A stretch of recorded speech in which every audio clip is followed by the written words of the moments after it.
Our first guest has a PhD in political science with expertise on the legal and political history of the Hawaiian Kingdom. We say, what's the scoops to Dr. Keanu Sai. Aloha, Dr. Sai. Aloha. Mahalo for joining us. Always we appreciate a pleasure. that. And we've got a very important Hawaiian holiday coming up. And this is a national Hawaiian holiday, La Kuokoa.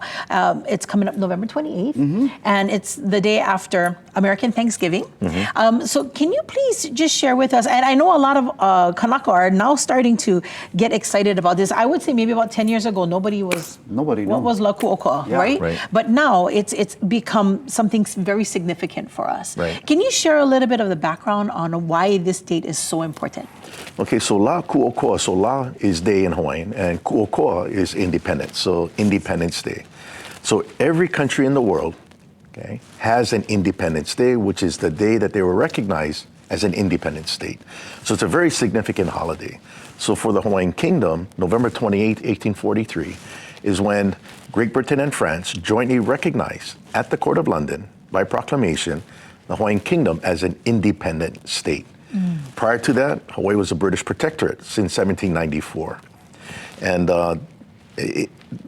the significance of being independent is the highest level a country can achieve today under international law. So you can't just call yourself, oh, I'm going to be an independent state. I'm Lena Girl, I'm an independent state. You can't just do that. It needs to be something that is recognized by other independent states in the world. Is that correct? Why? Exactly. Why is that? Because the countries of the world bring in another member to the family of nations. So they need to recognize you as an independent state to become a member of the family of nations.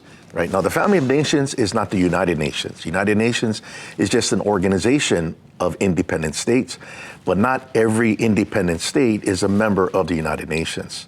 An example would be Switzerland. Switzerland didn't join the United Nations, I believe, until 2012. Right? Wow. Recent. Yeah.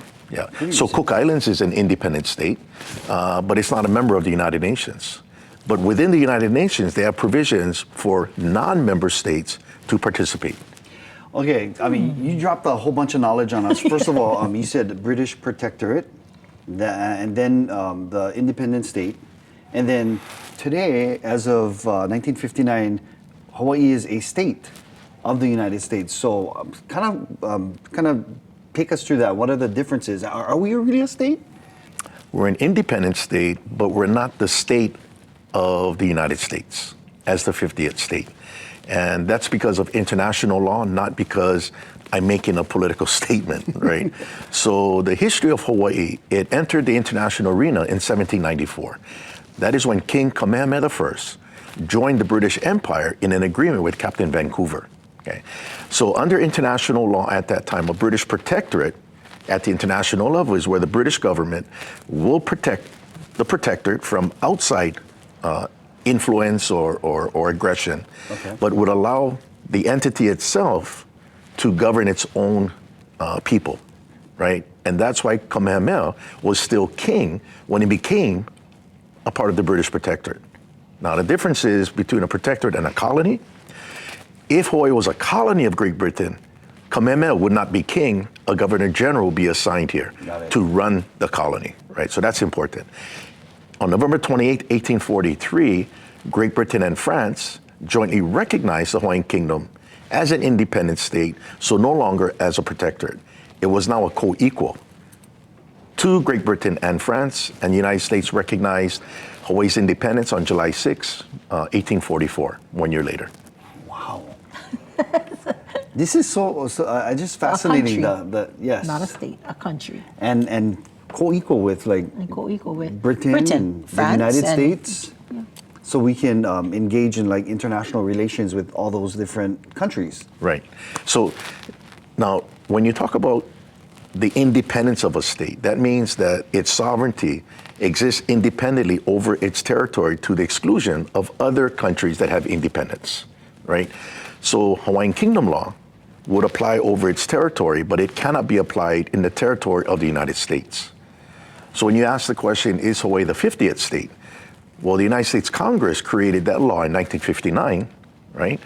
The problem is, without Hawaii becoming a part of the United States through a treaty, which we don't have, that 1959 Statehood Act is limited to U.S. territory because the Hawaiian Kingdom is still separate. What was overthrown in 1893 was not the country, the government. And when you overthrow a government of a country, and by the way, in 1893, that was supposed to be the celebration of the 50th anniversary of Hawaiian independence. Hawaiian independence. Wow. So that's why the country would still exist despite a government being overthrown, because international law refers to that situation as belligerent occupation. Yeah. Wow, these so many interesting terms. And you All know of what? this history just behind La Kuokoa. That is awesome. So now we know what we're celebrating, but there's a lot of terminology that you used in that. On next week's show, if we can invite you back, we want to invite you to come up, every Friday so we can get ready for La Kuokoa, so we can learn even more. Wait, you're only asking him now? Yeah, I know. Okay. Sorry. We love to talk about terminology Yes. and definitions of that. So. And that is very important, called terminology. Okay, cool. We'll do that. All right, we're going to take a quick break right now.